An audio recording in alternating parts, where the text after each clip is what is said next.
Taj had 4 bullet holes in the back of his head. That's a vicious act. He was beat. You gotta make it. Tied to a chair. Somebody on that street saw something. It's been 4 years. Nobody has said anything. I've heard from multiple people that he's a wonderful father. He was a wonderful father. And it's sad that my grandson only got 2 years with his father. How long CMC man here? I'm pretty sure he's dead. We're gonna need MCU for this. So Taj was last seen May 2nd of 2018. It's around 2 or 3 in the afternoon. Taj's girlfriend saw him leave the house, the home that they shared on Mackenzie Street. Around 6 or 7 o'clock at night, several gunshots were heard. Taj's body was found on a porch the next morning around 8:30. Cherie, first I want you to take me back to the day you learned of your son's passing.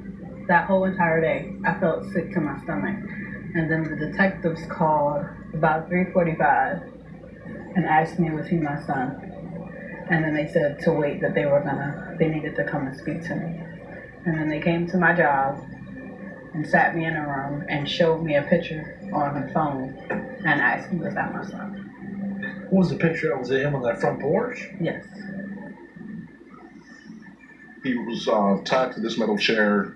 This chair was overturned here on the porch, and he was laying here.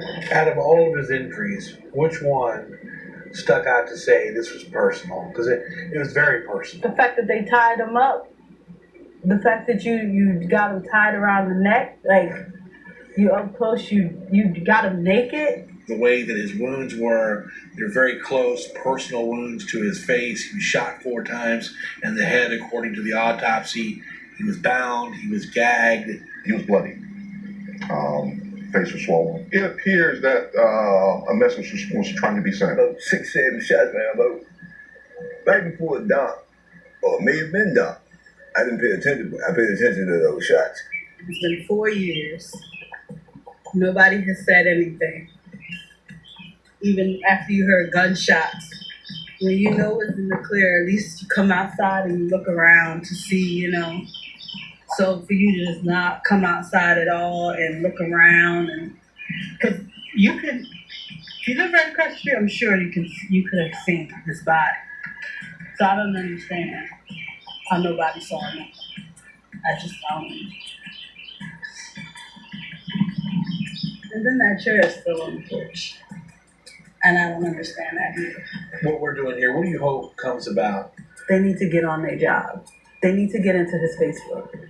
2 days after he was murdered, his Facebook was shut down. It was deactivated. They could find out who he met up with, who he was talking You can't to. get in with a search warrant? They said they can't get into it. Sometimes when these things aren't solved in the first 72, 96 hours, it goes from 4 days to 4 years. It's just the way it is.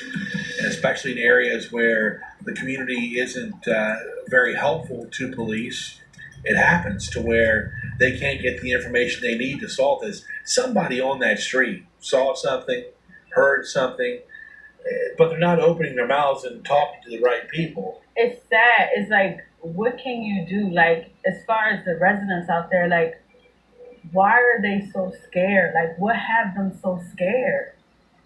It makes it like, is it just deeper than the people that are there? Like, how deep does this go? Because for people to be that scared, to me, it has to be deeper than that. I just don't feel like he has peace. It's like this thing happened to him and it's not solved. Like, I know it's happening to your family. Somebody needs to start talking. That's the only way things are gonna get solved, if people are speaking. I know the rules, snitches get stitches and all that stuff, but it's getting crazy. We have to stop it.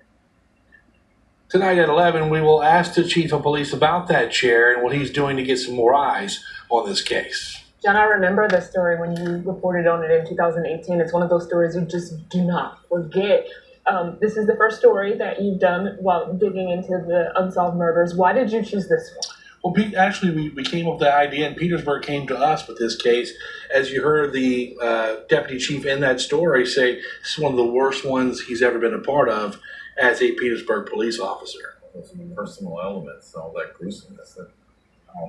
And then seeing his son holding his picture. That's what hits me in the heart. You see who suffers the most when crimes like this happen. You do. And to think that he was 2 when Dad was murdered, and now he's 6. He's Clara's age.